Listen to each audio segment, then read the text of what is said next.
Bonjour à toutes et tous, merci de nous rejoindre pour cette première édition vidéo des rencontres éclairage. Alors contexte sanitaire oblige, évidemment, on a délaissé pour un temps nos habituelles rencontres apéro en attendant impatiemment de les retrouver dès que ce sera possible. En attendant, l'idée d'éclairage, elle reste évidemment bien présente. Ce cycle de rencontres autour des publications des chercheurs et chercheuses de Sorbonne Université et sur la façon dont leurs travaux éclairent les grandes questions d'actualité qui font débat dans notre société. Alors à ce titre, le sujet qui va nous occuper aujourd'hui a toute sa place. Il suffit d'avoir posé l'œil sur un poste de télévision, tourné le bouton de sa radio ou parcouru rapidement le fil de l'un ou l'autre des réseaux sociaux qui maintenant font partie de nos vies pour se rendre compte que le concept de science et de fait scientifique ne vit pas exactement ses plus belles années, voire qu'il est désormais concurrencé en termes de légitimité et de crédibilité, au moins dans le discours, par l'opinion ou par la croyance. D'où l'envie de se demander, avec cette discussion, comment se construit la science, qu'est-ce qui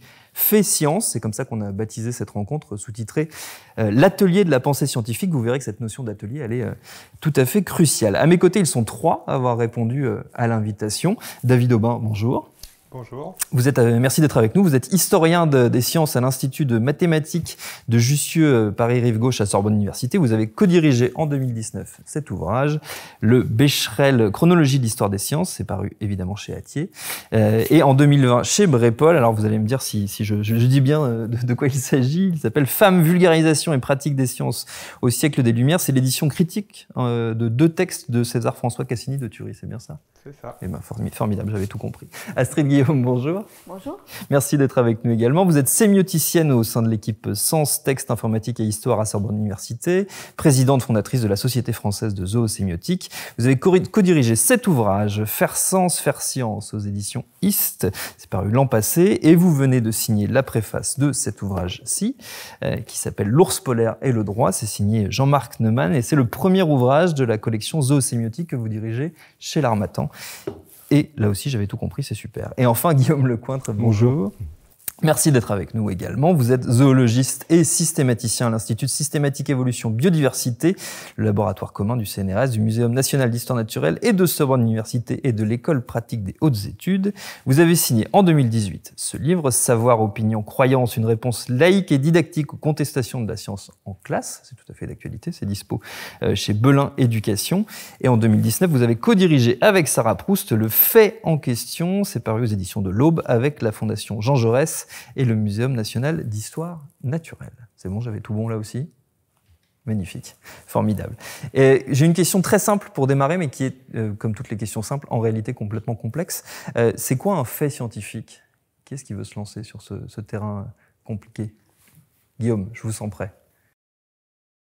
Un fait scientifique. Ah bah, voilà une question qui démarre de rue. Mais bien sûr. Un fait scientifique, c'est un fait dont la stabilisation est collective et validée donc par des professionnels qui ont la charge de garantir la fiabilité d'un contenu de connaissance. Il y a une dimension politique au fait scientifique et il y a une dimension épistémologique, bien sûr, parce que la validation dont je parle, qui est collective, elle se fait en fonction d'un certain nombre de règles du jeu. Les règles du jeu qui font science, précisément, on va en parler, je pense, ce matin. Donc un fait scientifique, pour qu'il soit un fait, il faut qu'on puisse s'y fier, il faut qu'il soit fiable, et cette fiabilité, elle est assurée par une dimension politique, comme je l'ai dit, c'est-à-dire en gros des États qui payent des gens pour garantir la fiabilité de ce fait, et puis cette fiabilité, elle est acquise par une des règles du jeu, du raisonnement scientifique, ici et maintenant, aujourd'hui. Ces règles ont changé au cours de l'histoire, bien sûr, mais si on parle des faits aujourd'hui, il y a des attendus cognitifs dans l'espace du laboratoire qui ne sont pas négociables. Ce sont des attendus par lesquels, par exemple, on ne donnerait pas sa thèse à un doctorant ou on ne donnerait pas son stage de M2 s'il n'était pas respecté. Malheureusement, ces règles du jeu sont insuffisamment explicitées dans nos enseignements et même d'ailleurs dans les médias. Astrid, vous souscrivez à cette définition qui vient d'être faite? Tout à fait, je ne peux qu'y souscrire. Mais il est évident aussi, il faut peut-être que je retire mon masque, désolé. Mais contrainte, du Covid. Oui, bien sûr, je souscris totalement à ce que mon collègue vient de dire. Et on a cependant des contre-exemples dans l'histoire. On se souvient tous de et pourtant elle tourne. Hein, alors tout dépend du régime politique en place. Il est évident aussi que parfois de grands scientifiques, de grands savants avaient compris des choses, mais sous une théocratie, tout peut être évidemment remis en question. Et ça remet aussi à l'ordre du jour la notion de croyance et des religions et de leur contre-pouvoir dans l'histoire de l'humanité. Oui, ben j'aime beaucoup l'insistance sur la manière dont le fait est construit. Je pense que c'est important de souligner que la construction des faits se fait selon un certain nombre de règles qui peuvent varier dans l'histoire et que c'est cette connaissance de la construction qui permet de bien évaluer la pertinence, la validité, voire même peut-être la véracité d'un fait scientifique. Évidemment, ces formes de construction des faits scientifiques varient dans l'histoire. On aura l'occasion peut-être d'y revenir. Mais justement, restons sur cette idée d'histoire. C'est le domaine que vous connaissez notamment. Comment est-ce que cette construction a évolué à travers le temps ? C'est encore une fois une question assez large. J'aime bien les questions vastes. Vous en rendrez compte très vite. Alors, on pourrait se poser la question de l'histoire du fait scientifique comme tel, ou l'histoire du fait même. À partir de quand est-ce qu'on commence à insister sur les faits ? Et pourquoi est-ce que les faits prennent tant d'importance dans le débat actuel, comme si c'était la dernière chose à laquelle on peut se rattacher en science, le fait étant ce qui garantit finalement qu'on ne dit pas n'importe quoi. C'est la notion concrète absolue. Qu'on n'a pas une opinion comme les autres. Hein. Et pourquoi est-ce que c'est le fait qui aujourd'hui est ce sur quoi on s'accroche alors qu'on pourrait s'accrocher à d'autres choses, on pourrait s'accrocher aux théories qui sont plus critiquées de nos jours. On a plus tendance à penser qu'une théorie n'est pas nécessairement aussi valide qu'un fait. On pourrait s'attacher, comme je le disais tout à l'heure, plus à la construction. Les méthodes, ce qui fonde l'activité scientifique. Et ça, on le fait pas assez. Alors pourquoi est-ce qu'aujourd'hui c'est le fait ? Est-ce qu'il y a une histoire du fait scientifique ? Je suis pas sûr que ça existe. On a fait l'histoire de la vérité, on a fait l'histoire de l'objectivité. Je pense pas qu'on ait encore fait l'histoire du fait. Ça pourrait être intéressant. Est-ce que Guillaume, vous voulez réagir ? Oui, j'apprécie que David mentionne le rapport entre le fait et la théorie. Dans la plupart des témoignages que nous recevons du public sur des sites web ou dans des dialogues lors de conférences, on s'aperçoit que dans notre culture, il y a une dépréciation du rôle de la théorie en science qui traîne un peu partout. Je me souviens d'ailleurs que lorsqu'au Muséum national d'histoire naturelle, nous avons inauguré la Grande Galerie de l'évolution, il y avait la semaine d'après des placards sur la rue Geoffroy-Saint-Hilaire, contestataires, et qui mentionnaient l'évolution n'est qu'une théorie, Q apostrophe, n'est Q apostrophe. Et donc n'est qu'une théorie, ça veut dire qu'en fait c'est pas vraiment sérieux dans la bouche de celui qui l'énonce. Hein. Et j'aimerais rappeler, s'il le fallait, que on peut pas mettre les faits et les théories sur une échelle de valeur. Les deux fonctionnent ensemble. Les théories permettent d'appréhender les faits, de leur donner sens.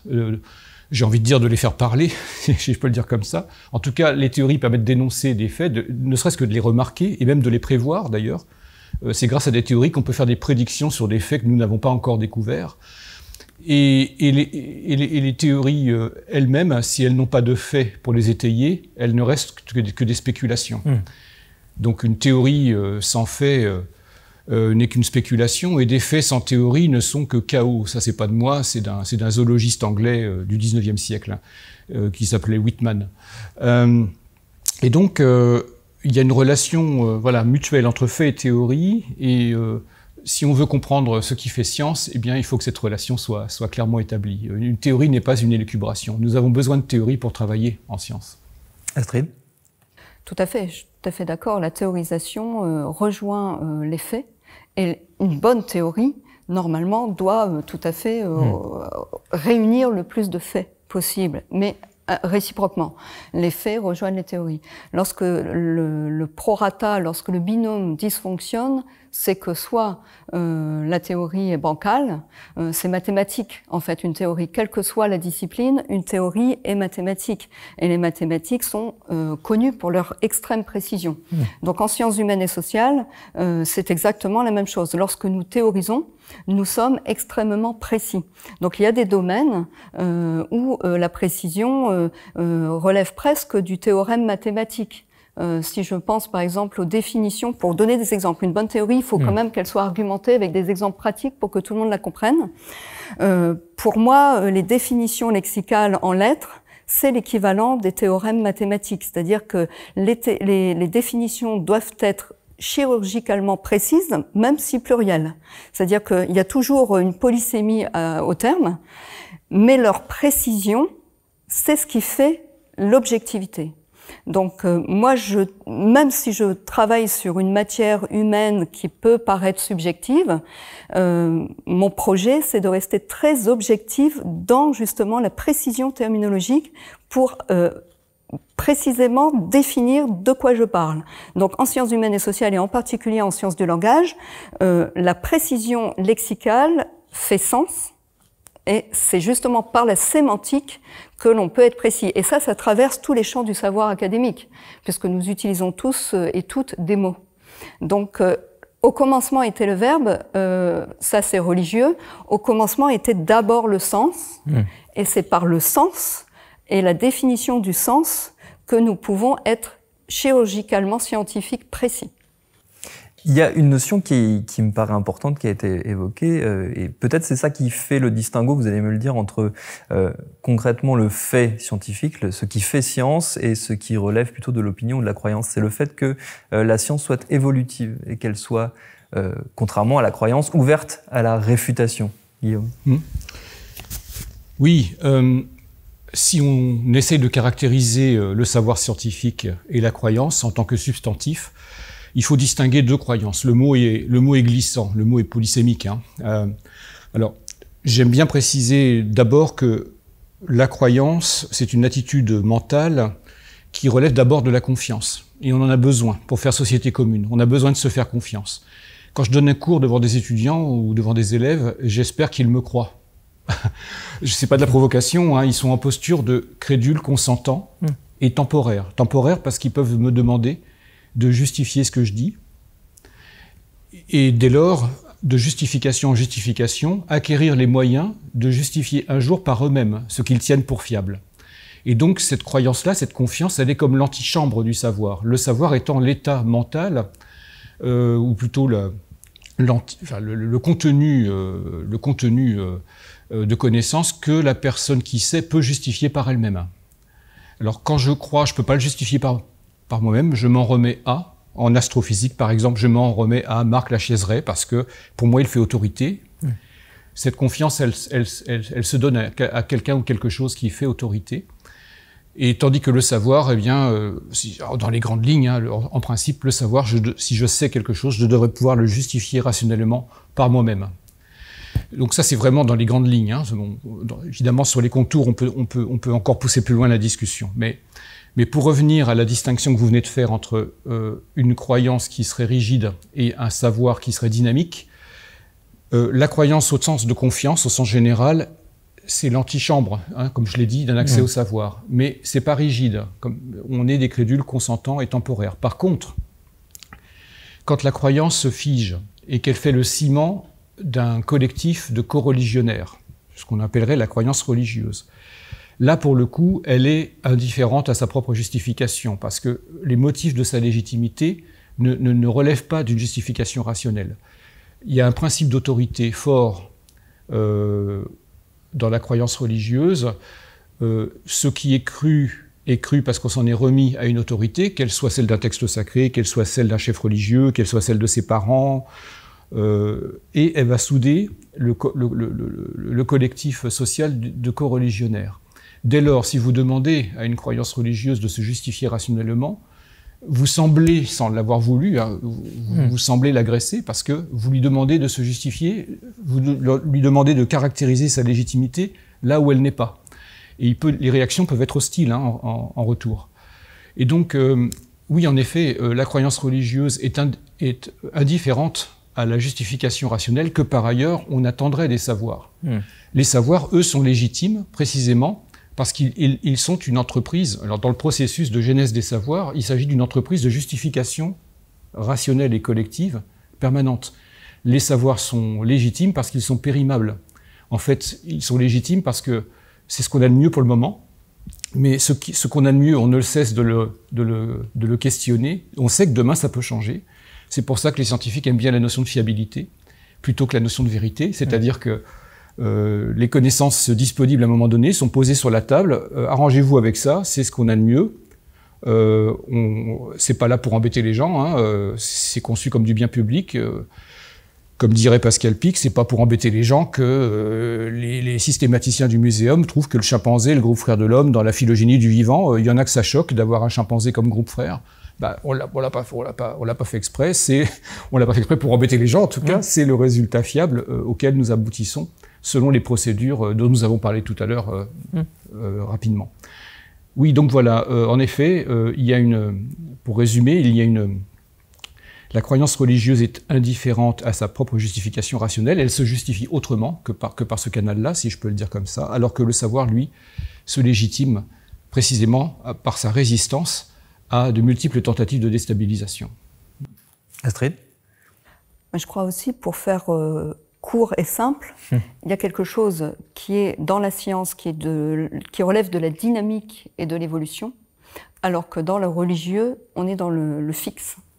C'est-à-dire que plus les sciences évoluent, plus les technologies évoluent, plus on creuse encore plus les champs du savoir et on perfectionne nos connaissances, alors que le fait religieux est très statique. C'est-à-dire qu'il se rattache à quelque chose qui est un texte sacré, qui lui n'évolue pas, n'évolue plus. Donc, bien sûr, il y a des exégèses, mais qui sont relativement lentes. Alors que le fait scientifique évolue en permanence. C'est une dynamique permanente. Et sur le plan théorique, il en est de même du sens. C'est-à-dire qu'il n'y a pas de sens statique. Même les mots ont une évolution, ont une histoire, et continuent d'évoluer en fonction des contextes. Donc ça, c'est le propre du fait scientifique, c'est qu'il est évolutif. David ? Oui, j'aimerais revenir à la notion de croyance, qui me semble, et de confiance, et qui me semble fondamentale aussi pour comprendre les sciences. Un historien américain, Stephen Shapin, a beaucoup étudié cette relation entre confiance et croyance dans les sciences, à partir du cas de Robert Boyle. Robert Boyle est un philosophe naturel qui faisait des expériences de philosophie naturelle au XVIIe siècle, avec une pompe à air. Il travaillait dans des atmosphères très ténues, où il n'y avait plus beaucoup de gaz, et à partir de ces observations, voulait justement tirer des faits qui lui donnaient une idée sur quelle était la nature de la matière. C'était un peu ça son idée, et puis c'était un atomiste, donc il voulait donc avoir des théories de l'atome.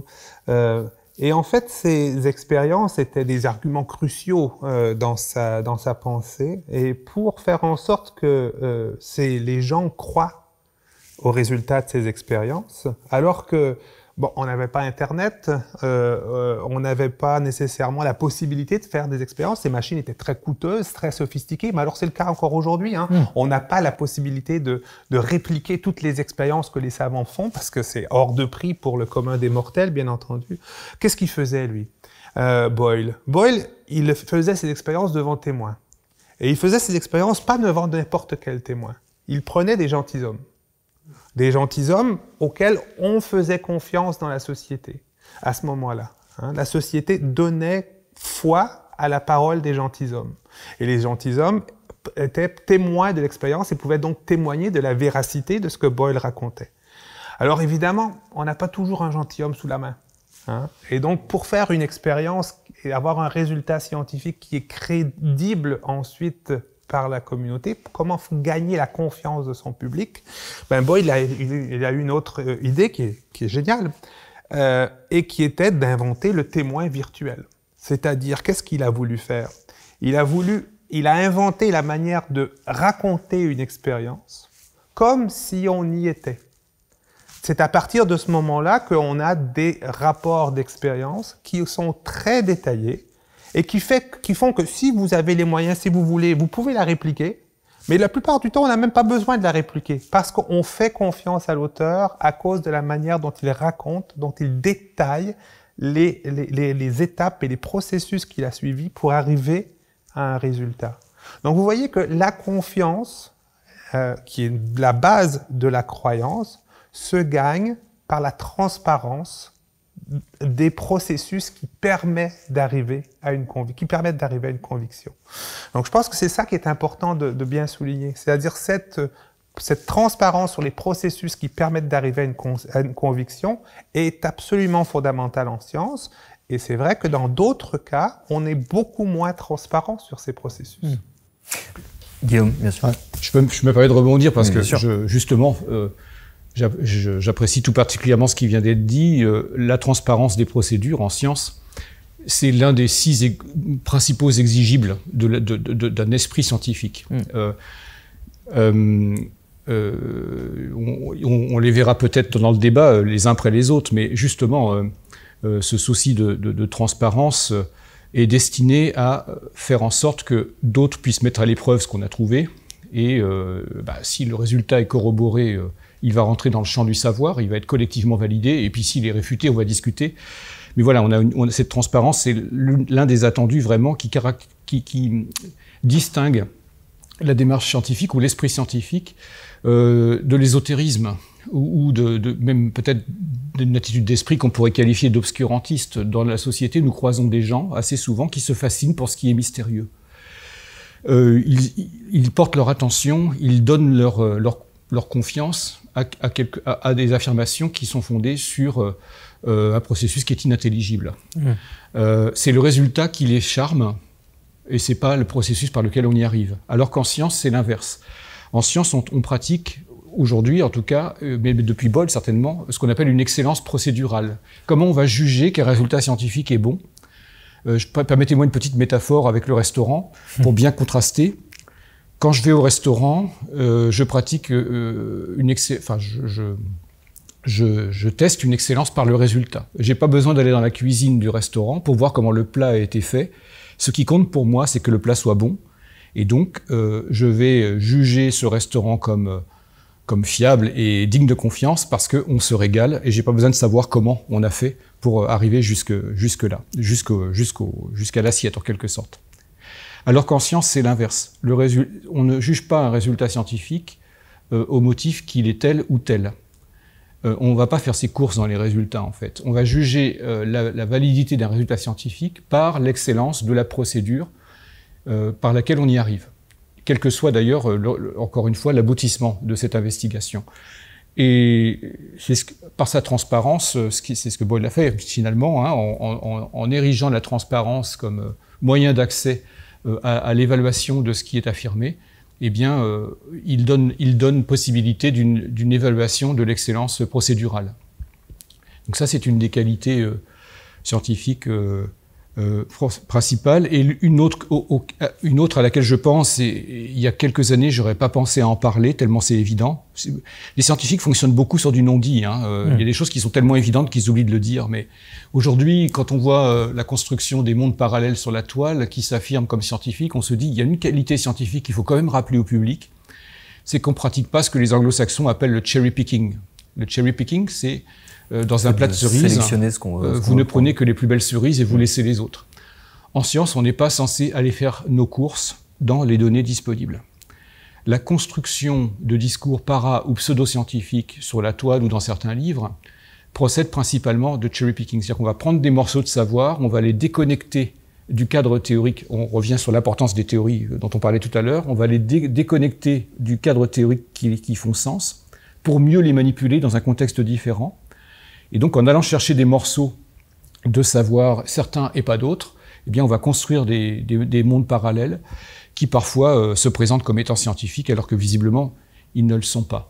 Et donc pour finir avec le cherry picking, en science, ça pardonne pas.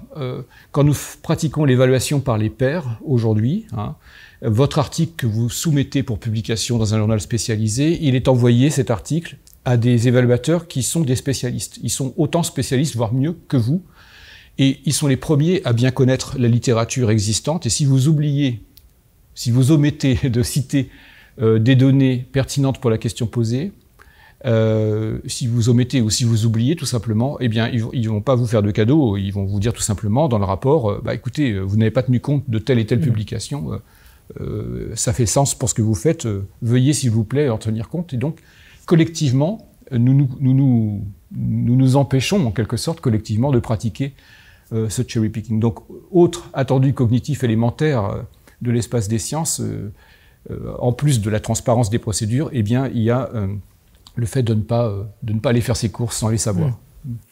Astrid, sur cette question de la transparence et peut-être aussi sur cette idée du cherry picking et de la sélection, de l'omission potentiellement des autres données. Tout à fait. Donc en sciences du langage, nous travaillons sur des corpus linguistiques. D'ailleurs, la semaine prochaine, pour l'équipe STI, je vais donner une conférence avec un corpus très innovant, justement, qui relève presque de l'éthologie, puisque c'est un corpus de terrain où j'ai observé des animaux en diurne et en nocturne pendant 5 mois. Et d'abord, j'observe, je constate des variants, des invariants, et je tire des conclusions.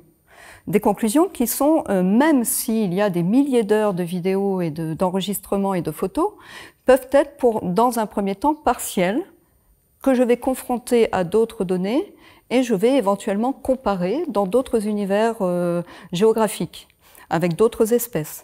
Et ce faisant, je vais préciser un terme terminologique. Dans mon cas, c'est les animaux liminaires. Qu'est-ce que le mot liminaire? Je vais éprouver le mot liminaire sur le terrain, pour mieux le comprendre, pour mieux le définir, pour mieux en parler. Mais ça part d'une expérience de terrain. C'est-à-dire que il n'y a pas que les scientifiques du vivant qui vont sur le terrain pour observer les observables. C'est important de noter aussi qu'on parle d'observer, d'observation, d'observable pour tirer des conclusions. C'est-à-dire que ces conclusions, je vais les soumettre à mes pairs. C'est la société civile qui m'a posé cette question. Qu'est-ce qu'un animal liminaire? J'ai dit voilà, je vais réfléchir pendant 5 mois, laissez-moi le temps de mûrir ce sujet, laissez-moi le temps d'aller sur le terrain. J'ai profité du confinement pour m'expatrier à la campagne et observer. Alors, la société civile m'a dit alors venez faire votre conférence. J'ai dit oui, mais laissez-moi la présenter à mes pairs d'abord. Je viendrai vous voir après. Donc la semaine prochaine, je vais présenter à mes collègues le résultat de mes travaux, assez innovant, et seulement après, je vais le présenter au grand public, en tenant compte justement de ce que l'on m'aura dit ou non, et sur la manière de faire. Donc, j'avais beaucoup travaillé sur le terme sentience. Le terme sentience, j'avais pu l'éprouver au quotidien avec d'autres animaux que j'avais à la maison, parce que le mot sentience est très important pour savoir ce qu'est l'expression des sentiments et des émotions chez les animaux, mais pas que, chez les humains aussi. Là, pour le terme liminaire, c'est la notion de seuil. J'avais besoin d'aller sur le terrain. Jusqu'où la liminarité animalière s'approche des humains en contexte sauvage ou en contexte urbain.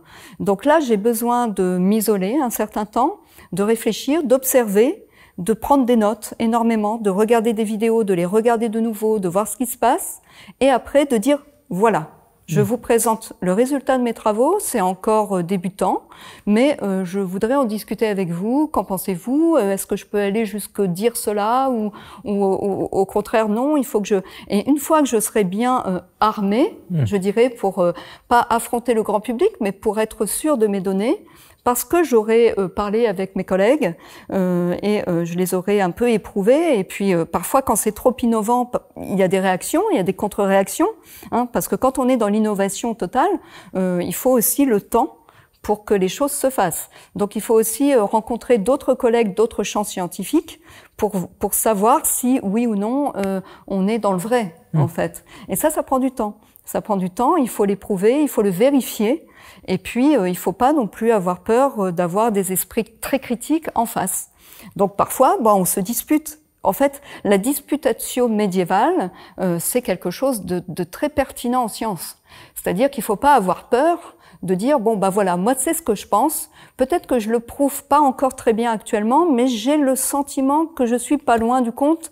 Vous allez voir, je vais m'entourer d'autres spécialistes et ils vont confirmer ce que je vous dis si vous n'êtes pas encore prêt à l'entendre. Mais ce sera aussi des pairs, pas forcément de ma propre discipline, mais des sciences du vivant, de la biologie, de l'éthologie, qui vont dire, oui, ce qu'elle dit n'est pas complètement erroné. Au contraire, nous, on en parle déjà depuis longtemps. Donc parfois, il faut croiser les sciences, croiser les pairs. C'est pas forcément les pairs monodisciplinaires, mais aller voir dans d'autres sciences pour voir si ça fait sens. Cette dimension collective, on a eu l'occasion de l'aborder plusieurs fois dans plusieurs exemples. Est-ce que c'est pas finalement un des éléments essentiels, des moteurs essentiels de ce qui fait la démarche scientifique, David ? Ah oui, bien sûr. La science ne se fait pas toute seule, ne se fait pas tout seul dans son coin. Alors qu'on a plutôt cette image-là, culturellement. On a plutôt cette image-là, peut-être, oui, effectivement, mais le témoignage de ce genre, voilà, l'ouverture sur les processus de validation des savoirs fait intervenir énormément de personnes. Et donc ça, c'est important. Il y a peut-être un point sur lequel j'aimerais d'abord revenir avant d'aborder le collectif, si vous voulez bien. Et le témoignage d'Astrid m'y a fait penser, et on est en train de parler un petit peu de la différence de perception entre un public général et puis la manière dont les sciences se font et se vivent. Il me semble qu'il y a un des points essentiels qu'on n'a pas encore abordé, qui est le fait que les scientifiques sont des gens qui sont capables de vivre pendant très longtemps et très bien avec l'incertitude. L'incertitude, c'est pas l'ignorance, hein, c'est pas l'ignorance. C'est pas qu'on ne sait pas des choses. Mais il y a des choses qu'on sait, que les scientifiques savent plus ou moins bien jusqu'à un certain niveau. Il y a des zones de discussion possibles, il y a des choses qui sont plus ou moins établies, et il y a des processus mathématiques en particulier très développés depuis au moins le 19e siècle, voire avant, pour parler d'incertitude, pour quantifier l'incertitude, pour la calculer, faire des statistiques aussi un peu. Alors tous ces aspects-là sont absolument essentiels. Le scientifique est finalement quelqu'un qui doute, et c'est un peu sa faiblesse parfois dans le débat public, hein, à dire que ce doute-là, il y a et cette incertitude surtout, il faut trouver les moyens de mieux en discuter. Alors cette incertitude, elle est effectivement collective, et le collectif parfois aide beaucoup à réduire l'incertitude. Et je pense que le témoignage d'Astrid est assez parlant aussi. Mais le collectif est aussi l'endroit où se met au grand jour les conflits, hein, qui sont liés justement au fait qu'on ne connaît pas tout. Et ces controverses-là sont encore une fois très très utiles. Les historiens adorent les controverses scientifiques. Pourquoi est-ce qu'ils adorent les controverses scientifiques? En général parce que les gens sont très très explicites dans ces cas-là et font justement, là ils parlent de ce dont on parle jamais, tous les savoirs tacites qui sont toujours mis sous le tapis parce que tout le monde est d'accord. Là, tout d'un coup, c'est mis sous le devant de la scène. Alors, il y a beaucoup de choses, effectivement, qui relèvent de ce processus scientifique qui sont importants, hein. Le collectif, l'incertitude, les controverses, tout ça forment un tout qui rendent parfois la science difficile à saisir, mais qui sont absolument fondamentales, encore une fois, pour le processus de base de construction des savoirs. Guillaume ? Oui, j'ai illustré ce que vient de dire David pour souligner l'importance de ce qui vient d'être dit sur la nécessité du doute raisonnable chez le scientifique. C'est la première des 6 propriétés. On est en train de les passer en revue, sans faire une liste. Mais c'est dans la discussion, c'est bien, ça émerge de la discussion. C'est la troisième qu'on cite, hein, d'exigible, en fait, ce doute raisonnable. Alors, prenons un exemple par l'absurde pour essayer de le mettre en mots, ce doute raisonnable. Quand on regarde l'activité des think tanks, ce qu'on appelle les think tanks, c'est-à-dire des initiatives, des boîtes à idées, en quelque sorte, des initiatives idéologiques qui essayent de construire et de renforcer un discours qui sert un intérêt d'un collectif particulier, peu importe lequel. Je pense par exemple à ces think tanks qui ont besoin de mimer la science pour entendre gagner de la crédibilité auprès des politiques. Je pense par exemple à la creationist science américaine de la fin des années 60, qui est un bel exemple. Elle se qualifie scientifique elle-même. Hein. C'est une théorie du créationnisme scientifique qui entend, et ça c'est dans son programme, qui entend prouver scientifiquement la vérité littérale du texte de la Genèse biblique.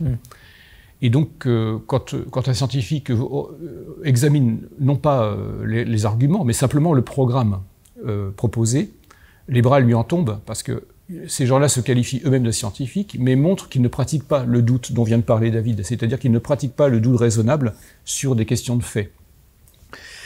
En fait, ce qui est à démontrer est déjà inscrit dans le marbre, dans un texte inamovible, et il s'agit simplement de trouver les preuves scientifiques de ce qui est dit dans le texte.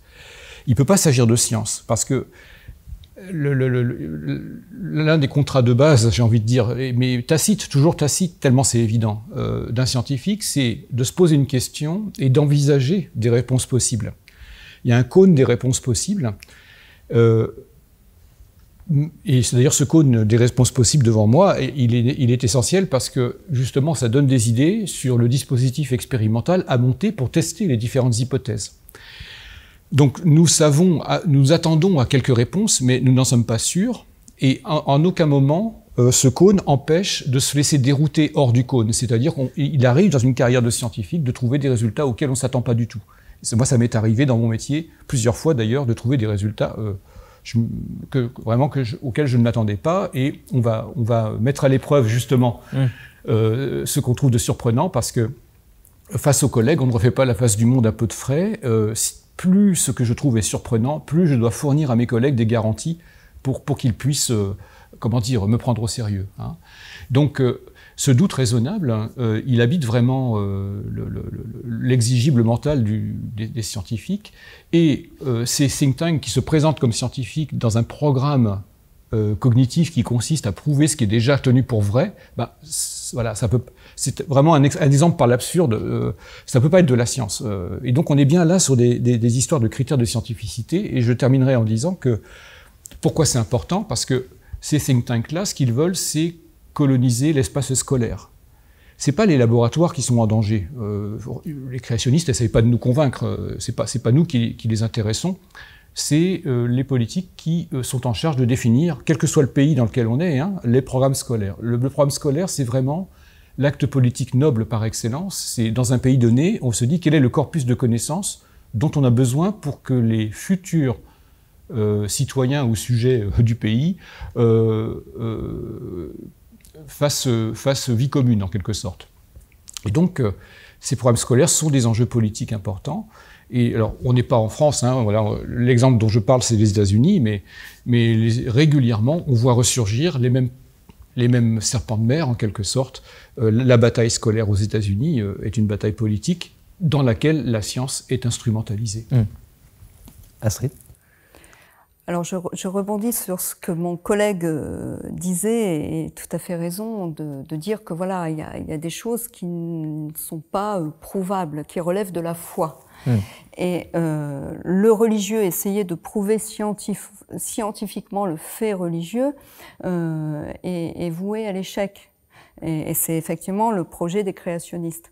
Il y a eu un moine très courageux au Moyen-Âge qui s'était aventuré sur cette voie-là, qui s'appelle Pierre Abélard, et qui a bien fallu être excommunié. Il lui est arrivé pour d'autres raisons, d'autres désagréments que je n'évoquerai pas ici, mais il est bien connu, le Pierre Abélard. Et lui, il avait carrément pris la Bible et il avait dit voilà ce qui tient la route et voilà ce qui ne tient pas la route, avec une équipe d'étudiants. Évidemment que ça n'a pas du tout plu au pouvoir en place. Et a émergé de cette grosse affaire la notion de foi religieuse et de raison scientifique, c'est-à-dire la grosse affaire de saint Thomas d'Aquin. On y est toujours, c'est-à-dire que depuis lors, on est en train de se dire voilà, ça relève de la foi, c'est une conviction qui relève de la sphère privée, à mon sens, et ça c'est la science. C'est-à-dire que je peux argumenter, prouver, discuter avec mes collègues et en fonction de l'évolution des sciences, ça va éventuellement évoluer. D'un côté, la foi est statique, de l'autre, la science est dynamique. Pour moi, ça ne se compare pas, c'est deux champs qui se sont éventuellement croisés, mais qui n'ont pas fait de formidables étincelles lorsque ça a été le cas. Donc, effectivement, partir sur ce type de preuve est une erreur, est erronée, évidemment. C'est pour ça que moi, je parle, et avec toute une équipe avec moi, de science de la culture, c'est-à-dire que de sémiotique des cultures. On parle beaucoup de sciences en sciences médicales, en sciences du vivant, et on se dit que dans les humanités, il est très difficile de prouver nos faits. Parce que l'humain est subjectif, parce que l'humain est changeant et parce que l'humain, justement, est dynamique. Mais c'est justement parce qu'il est changeant et dynamique qu'il faut développer des grilles d'analyse qui, elles, doivent être extrêmement rigoureuses. Et moi, je tiens justement à mon objectivité scientifique sur une matière qui est mouvante et subjective. Et c'est possible, justement, en étant extrêmement calé en culture, en culture humaine et animalière, puisque maintenant nous parlons aussi des cultures animalières. Les sciences de la culture ont tout autant de crédit que les sciences médicales ou les sciences du vivant. Mais il faut pour cela éventuellement repenser les méthodes parce que elles ont été éprouvées, parce qu'on était très monodisciplinaire pendant le XXe siècle et qu'aujourd'hui nous sommes plutôt pluridisciplinaires, donc ça appelle un renouvellement et de la pensée, un renouvellement et des pensées parce que les sujets sociétaux ont beaucoup évolué. Donc le contact avec les autres disciplines est extrêmement enrichissant, mais est également très demandant. Parce que lorsque l'on est en contact avec les autres disciplines, on se rend compte de certaines lacunes, parce qu'on ne peut pas avoir un savoir universel aujourd'hui. C'était évidemment plus facile d'avoir un savoir universel sous l'Antiquité ou au Moyen-Âge qu'aujourd'hui. Mais justement, le contact avec les pairs d'autres disciplines est très enrichissant et permet d'avoir, je dirais, une innovation rafraîchissante, en fait, qui est plus ancrée dans une société qui est non seulement multiculturelle, multilingue, cosmopolite, qui est extrêmement dynamique, et ça passe justement par la confrontation d'une science de terrain praxéologique, je dirais, donc pratique, mais également très théorisante. Et c'est pour ça que nous, on parle, enfin en tout cas moi je parle d'éclectisme théorique, c'est-à-dire d'interthéoricité, de plurithéoricité, de transthéoricité, pour décloisonner les disciplines académiques, mais également les savoirs. Et plus on les décloisonne, plus on entre dans des sphères scientifiques qu'on ne soupçonnait pas. Et là, je rejoins mon collègue. Effectivement, parfois, on se lance dans une recherche et on découvre autre chose, en fait. On était parti dans une voie et c'est autre chose qui apparaît et du coup, on réoriente notre cursus en se disant ah ben tiens, là j'ai découvert ça, je le note, je vais y revenir parce que j'étais pas venu là pour ça, mais c'est ça que je découvre. Alors du coup, je mets entre parenthèses ce pourquoi j'étais là et je vais pas oublier d'ajouter ça dans ma prochaine conférence. Au fait, j'étais venu pour ça, mais j'ai découvert que effectivement, les éthologues pensaient que... Je vous donne un exemple précis. Donc, je m'isole en Normandie pendant plusieurs mois pour étudier les animaux sauvages dans leur habitat, pour voir jusqu'où le seuil entre l'humain et l'animal est possible. Donc, j'essaie de les attirer, mais je les respecte, et bon, on est dans un respect mutuel. Et ce faisant, je découvre, parce qu'il y a plusieurs individus qui viennent, de plusieurs espèces, et là, je confirme totalement le fait que les animaux ont un caractère, ont une individualité. Certains sont très courageux et téméraires et d'autres extrêmement timides. D'autres vont venir immédiatement et d'autres vont prendre beaucoup plus de temps. Et j'étais pas venue du tout pour ça. J'étais venue pour voir jusqu'où est le seuil et jusqu'où on peut les faire venir ou non. La liminarité, en fait. Et là, ce faisant, je découvre, enfin, je confirme, sans le vouloir, ce que les éthologues pensent et ont prouvé, en fait, que les animaux ont un caractère, une individualité, et qu'ils soient sauvages ou domestiques, ça ne se pose pas. En fait, ils ont effectivement des petites personnalités. Et ça, c'est très intéressant, mais j'étais pas venue pour ça. Sur cette dimension dynamique de la science qu'on a pu évoquer, David, dans la construction de la méthode scientifique dans le temps, il y a une notion qui est importante, et vous allez me dire si c'est juste ou pas, c'est la tension qu'il peut y avoir entre l'intuition et la déduction, qui est quelque chose qui a évolué aussi dans le temps. Tout à fait. Donc en préface, il y a une chose qu'on peut constater quand on fait de l'histoire des sciences, c'est que aussi on trouve beaucoup de choses auxquelles on s'attend pas. Hein. Il y a même un historien américain qui, il y a quelques années, avait posé la question un peu comme ça en blaguant, est-ce que l'histoire des sciences devrait être classée X? Parce que finalement, c'est vrai que pour plein de croyances, de connaissances scientifiques, quand on ouvre la boîte noire, qui n'est pas une boîte de Pandore, mais on découvre des choses qui parfois nous surprennent dans la méthode. Alors sur la question de savoir est-ce que l'intuition, est-ce que la science suit des méthodes strictes d'intuition, inductive, déductive, on est forcé en tant qu'historien des sciences de constater que parfois ça va dans tous les sens. Alors c'est pas le message qu'on disait depuis le début, hein, où on essayait de faire un peu la distinction et puis de donner un petit peu des bornes au savoir scientifique, des normes finalement d'une certaine manière. Mais ce qu'on voit, c'est que finalement il y a plusieurs méthodes qui existent, qui coexistent, qui se fréquentent, qui se fécondent les unes les autres, qui s'hybrident. Alors, on a parlé de discipline et d'interdisciplinarité. Il y a de très bonnes raisons pour lesquelles on a fait des disciplines en sciences, justement pour cadrer, pour normer le dialogue, pour normer les pratiques, pour normer les formes, l'instruction, la formation, pour cadrer les disciplines, pour donner des organes de diffusion, les revues, les manuels qui soient bien spécifiés et puis faire en sorte qu'on puisse contrôler une certaine région du savoir.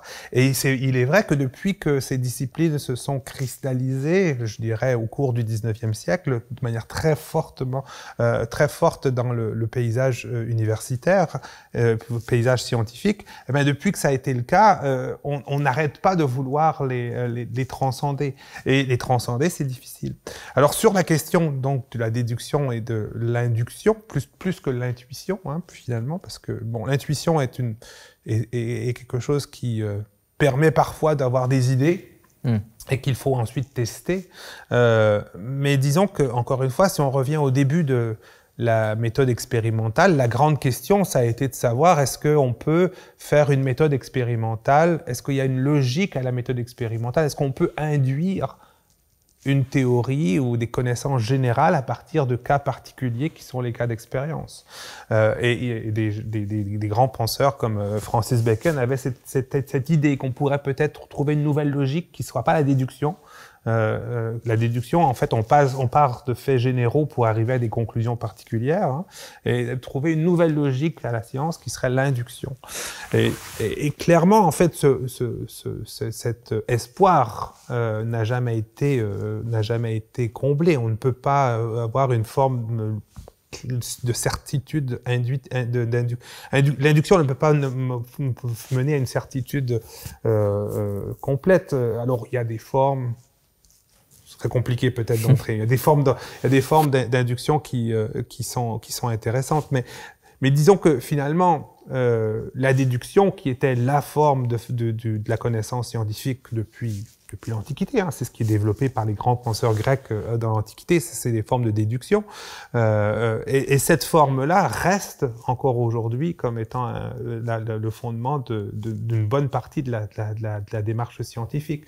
Elle est associée avec la formulation d'hypothèses, où là effectivement on peut dire qu'il y a une certaine forme d'intuition, mais en général cette intuition elle est quand même bien cadrée avec des attendus que l'on a formés à cause de notre connaissance du domaine, et puis on ne forme pas n'importe quelle hypothèse, et une fois qu'on a fait des hypothèses, on peut en déduire des conséquences que l'on peut tester expérimentalement. C'est ce qu'on appelle la méthode hypothético-déductive depuis le 19e siècle, mais qui est plus ancienne finalement.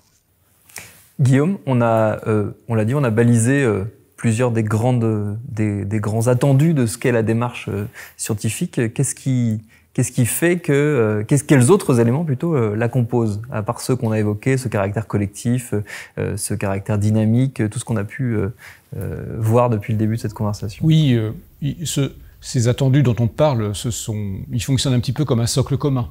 C'est-à-dire,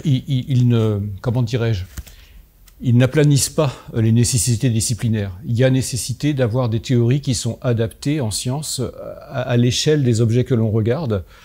On ne va pas décrire un état mental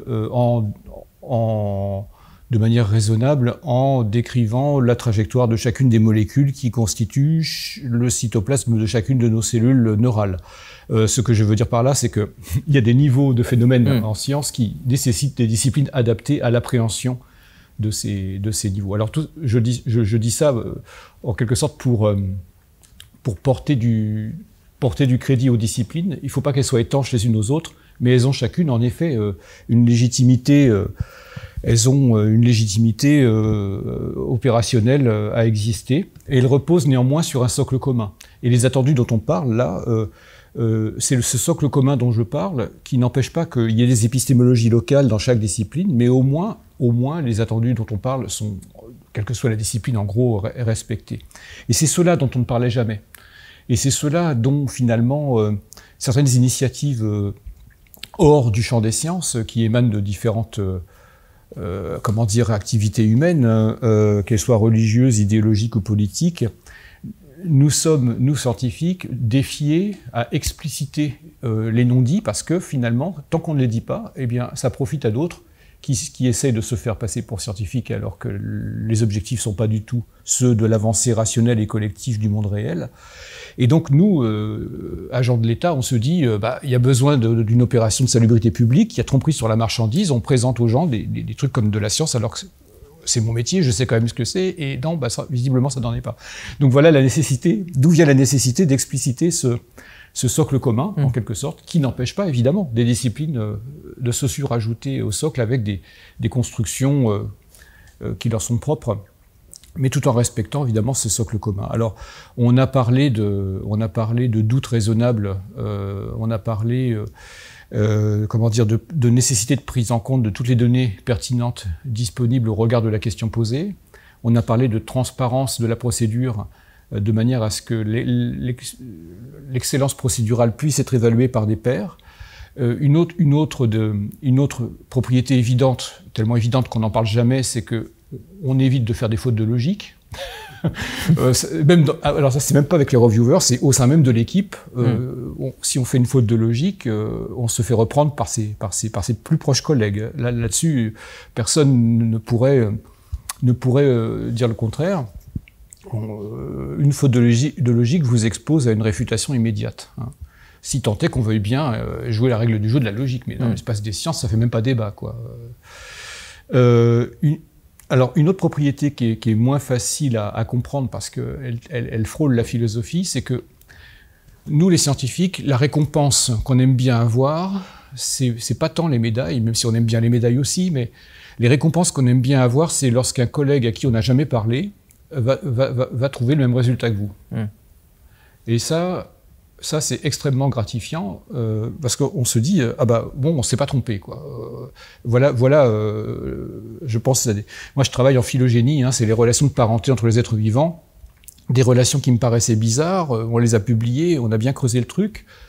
Et puis le collègue à l'autre bout du monde, là, à qui on n'a jamais envoyé un email, il trouve la même chose et là franchement on se dit ça c'est quand même une force. D'ailleurs ça me permet de rebondir sur une question à laquelle on n'a pas répondu tout à l'heure, c'est la force du collectif. Qu'est-ce qui fait que les discours scientifiques sont passivement contraignants? Ils sont passivement contraignants parce que justement ils émanent d'un collectif. Vous remarquerez que les initiatives qui sont en lutte contre les sciences essaieront toujours de réduire la portée de la parole d'un scientifique à son opinion personnelle de manière à la fragiliser. Quelle différence entre l'opinion et le savoir précisément? Le savoir est une entreprise collective d'explication rationnelle du monde réel, alors que l'opinion c'est la mienne en quelque sorte. Il y a une dimension personnelle de l'opinion, alors qu'il y a une dimension collective du savoir. Le savoir se fonde sur des justifications permanentes. L'opinion, mon opinion, se fonde tantôt sur des justifications rationnelles que je suis capable de rendre moi-même, tantôt elle est polymorphe l'opinion, tantôt elle se fonde aussi sur des articles de journaux en qui j'ai confiance, des spécialistes en qui j'ai confiance, des tables éditoriales, des sites web. Mon opinion, elle se construit de manière composite avec des éléments d'autorité, c'est-à-dire ceux qui sont énoncés font autorité pour moi, et des éléments de justification que je peux mobiliser moi-même. Et donc l'opinion est polymorphe et personnelle, alors que le savoir, il est collectif et en principe justifié. Alors c'est un grand classique, je sais on n'en est plus là aujourd'hui, mais Robert Merton, dans les années 50, disait que l'espace du laboratoire, c'est le seul espace dans lequel on ne vous demande pas de croire. C'est-à-dire, en gros, vous devez justifier ce que vous avancez. Donc là, je réponds directement à la question de tout à l'heure à laquelle on n'a pas répondu. Quelle est l'importance du collectif en sciences? C'est ce qui fait sa force, en fait. Et pour terminer sur les propriétés élémentaires, je disais donc que la corroboration par une équipe indépendante, c'est la meilleure récompense du scientifique. Eh bien, si je suis content qu'un collègue corrobore mes résultats, c'est que le monde réel qui est là dehors, et qui ne dépend pas de moi, il s'est manifesté ce monde réel à lui, comme il s'est manifesté à moi. Et ce pari-là, je vais dire que c'est un pari méthodologique, c'est un pari réaliste. C'est ce qu'on appelle le réalisme scientifique. C'est juste cette idée que le monde qui est là dehors, son existence matérielle, ne dépend pas de moi et ne dépend pas des idées que je m'en fais. Je peux catégoriser le monde de plusieurs manières différentes. Aucune de ces catégorisations ne remet en cause, pour un scientifique en tout cas, l'existence matérielle de ce qui est catégorisé. Dit d'une autre manière, nous ne subordonnons pas l'existence matérielle du contenu de nos concepts à la validité du contenant. Et pour le dire d'une manière plus illustrée, je prends toujours cet exemple de Linné, le grand classificateur qui avait fait les pachydermes, pachydermos, les animaux à peau épaisse. Eh bien, le concept de pachyderme avait un contenu qui était les hippopotames, les rhinocéros et les éléphants.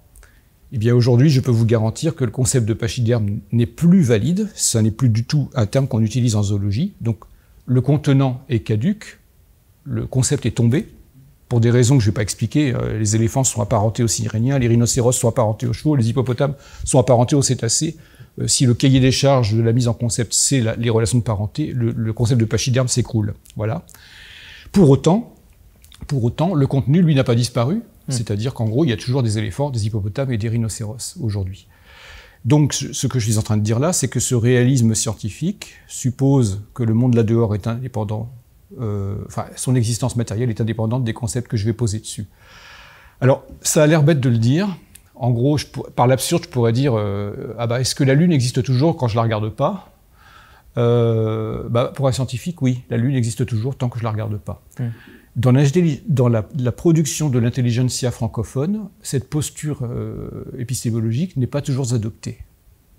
Il existe des courants de pensée qu'on appelle ceux du relativisme cognitif, où l'existence matérielle de ce dont on parle est subordonnée à la culture de celui qui parle.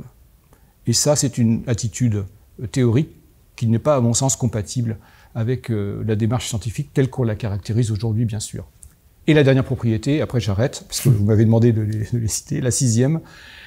La sixième, c'est la possibilité expérimentale qui est donnée aux scientifiques. Une condition nécessaire à cette possibilité expérimentale, c'est le postulat de matière.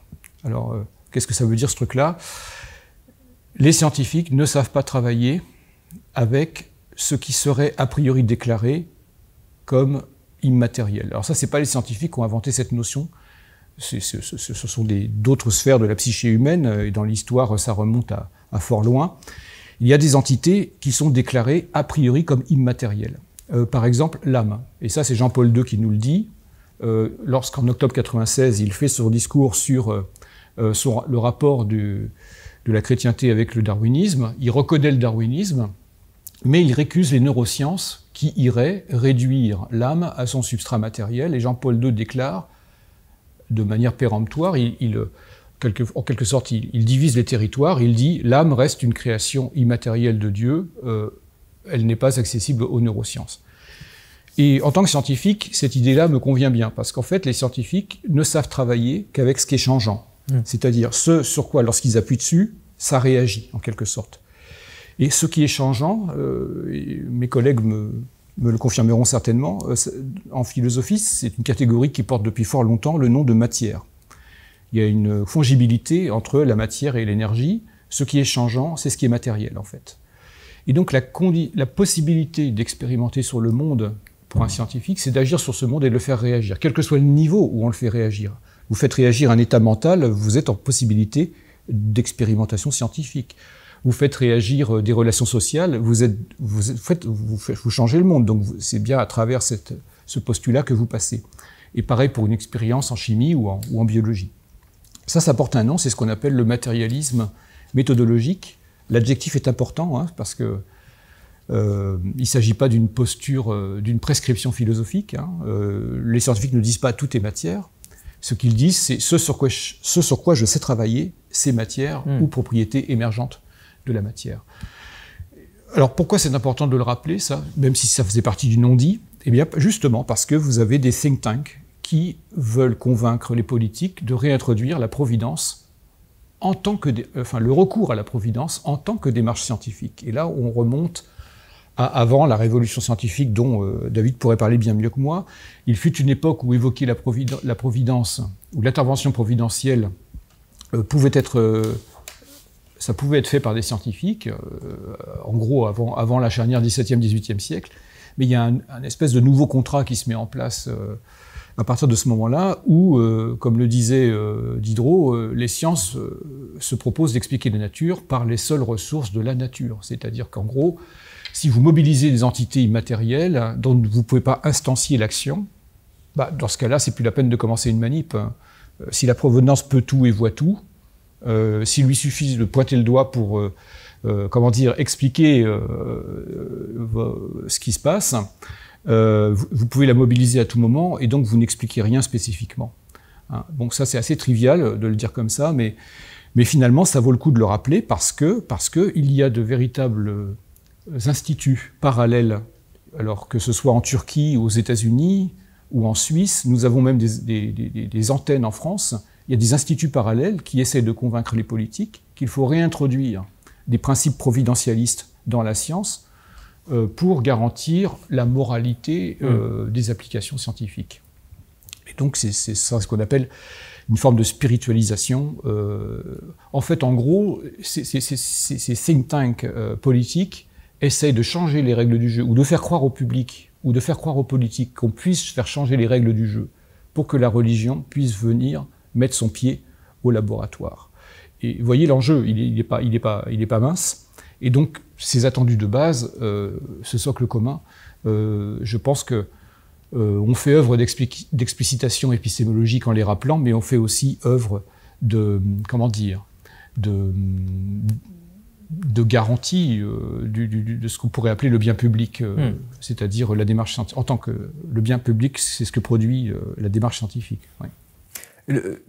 L'une des questions qui me vient dans notre discussion, et ce sera, je pense, la dernière de mes questions d'ailleurs, parce que le temps tourne, c'est l'importance, dans tout ce qu'on s'est dit, du dialogue, à la fois le dialogue entre le scientifique et ses pairs, le dialogue entre les différentes disciplines et le dialogue entre la science, la communauté scientifique et le grand public. C'est, j'ai l'impression, une notion centrale dans tout ce qu'on s'est dit, Astrid. Alors tout à fait. Il faut bien sûr d'abord éprouver les théories, les observations auprès des pairs, puis le partager. C'est un peu le rôle de la fonction publique, de l'université publique, c'est de partager et d'ouvrir les travaux au plus grand nombre. Aussi dans un rôle éducatif, pour informer. Après, il faut voir comment c'est réceptionné. Est-ce que ça va être déformé, récupéré, idéologisé? Et là, je parle d'un mot qui est très important. J'ai beaucoup travaillé sur l'idéologie, sur les idéologies, comment elles émergent, comment on peut les retrouver implicitement dans le non-dit. Justement, on parlait des religions, mais il y a aussi tout ce qui est sectaire, tout ce qui est mouvance, tout ce qui est à la mode. Donc, le chercheur a aussi un rôle d'infiltration, en quelque sorte, pour bien comprendre sur quel terrain il travaille et comment ça va être éventuellement ou réceptionné, ou déformé, ou récupéré. Donc là, il faut être très prudent, et encore, pour moi, c'est un problème terminologique. Il faut bien qualifier les choses et bien savoir de quoi on parle, de quoi on cause. Ne pas jouer avec les mots. Il faut faire très attention, par exemple, aux titres ambigus qui sont l'habitude du journalisme, par exemple. On va avoir un gros titre alors que on dit exactement le contraire dans l'article. Donc là, il faut aussi apprendre, les étudiantes et les étudiants, à avoir un esprit critique par rapport à ce qu'ils lisent, par rapport à ce qu'ils voient, à non seulement bien sûr croire le professeur dans un premier temps, puis le comprendre, puis éventuellement entrer dans la disputatio avec lui. Moi, j'aime beaucoup discuter, pas me disputer, mais discuter avec mes étudiantes et mes étudiants, avec mes doctorants et mes doctorantes, justement pour leur forger un esprit critique. C'est très important d'avoir un esprit critique, mais avoir d'abord l'esprit scientifique, monodisciplinaire puis pluridisciplinaire, connaître les termes me paraît important. Alors on voit que le monde, que la matière vivante et humaine et naturelle et dynamique aussi dans les textes en sciences humaines et sociales, par exemple dans les traductions. Quand on retraduit toujours les grands classiques, pourquoi les retraduit-on? Parce que on est dans une évolution permanente terminologique où les mots n'ont plus le même sens sous l'Antiquité et aujourd'hui. Donc on est tout le temps en train de retravailler les textes, on est tout le temps en train de retravailler les mots, et c'est très important de en fait bien savoir de quoi on parle. Et pourquoi les idéologies sont si importantes aujourd'hui, ou même les approches sectaires, c'est parce qu'il y a aussi des contre-idéologies. Souvent vous remarquerez que quand on est étiqueté d'idéologue, c'est souvent le contre qui étiquette d'idéologie. Donc il y a idéologie, il y a contre-idéologie, il y a idée étatique, c'est-à-dire politique. Tout cela est clairement défini, c'est-à-dire qu'il faut toujours savoir qui parle, pourquoi, dans quel contexte et quel est son intérêt à dire cela. C'est-à-dire qu'il y a souvent derrière l'approche idéologique, politique, étatique, une notion économique. Et en être conscient permet justement de déconstruire beaucoup de systèmes. David? Oui, c'est une question qui m'intéresse beaucoup actuellement. J'ai beaucoup orienté mes recherches dernièrement vers la manière dont les sciences sont reçues par le public et comment elles sont pratiquées même par le public. C'est surtout ça. Alors on a beaucoup fait l'histoire de la vulgarisation, par exemple, les scientifiques qui vont devant un public différent et puis qui présentent différemment leurs recherches. On essaie un petit peu de voir qui sont les lecteurs, comment est-ce que les lecteurs reçoivent tout cela, et puis c'est déjà difficile. Et puis quand on se met à se poser la question, qui sont ceux qui sont enthousiasmés par la science dans la société à différents moments et qui se mettent à la pratiquer, qu'est-ce qu'ils en font, Parce qu'il faut bien comprendre qu'une fois qu'une parole est dans l'espace public, elle n'appartient plus à son auteur. Et donc le fait que les gens se saisissent d'idées scientifiques et en font ce qu'ils ont envie, c'est d'une certaine manière normal. C'est la manière dont fonctionne la société. Alors je prends un exemple sur lequel j'ai travaillé récemment. À la fin du 19e siècle, entre 1873 et 1896 environ, à Saint-Étienne, il y a un homme qui était ouvrier à la manufacture d'armes de Saint-Étienne et qui avait un télescope. Cet homme, très humble, il est mort dans la misère, très humble, cet homme avait un télescope et il s'est mis à écrire dans les journaux presque quotidiennement, ce qu'il voyait dans son télescope, et puis tous ces fantasmes qu'il avait par rapport au télescope, et puis toutes ces tentatives qu'il avait de parler avec d'autres astronomes. Il était isolé, il était à Saint-Étienne, il n'y avait pas d'astronomes, très peu d'astronomes à Saint-Étienne à ce moment-là. Et il écrit. C'est un cas exceptionnel. Nous avons environ 200 lettres qu'il a envoyées aux journaux, et on peut reconstituer sa trajectoire. Et pour moi, c'est très intéressant d'analyser ce que lui fait, ce que lui dit, en lui donnant toute la latitude pour reconstruire sa pensée. Alors, c'est un astrologue. Bien sûr que c'est un astrologue. Il a des pensées fantaisistes. Il prédit la météo. Il a des marottes. Hein. Il est candidat fantaisiste aux élections. C'est un fou. En même temps, non. C'est pas un fou. Il a une logique. Et cette logique de la réception qu'on a des sciences, à mon avis, c'est un chantier énorme d'essayer de reconstituer tout cela, de respecter les gens qui reçoivent la science d'une manière qui nous paraisse étrange, pour essayer de voir un peu plus quelles sont les choses qui passent pas. Éventuellement, ça peut nous aider dans notre façon de communiquer avec le grand public. D'une autre manière, ça peut peut-être nous aider à mieux, en tant que scientifique, recevoir ce que le grand public a à nous dire, parfois, dans ses incompréhensions.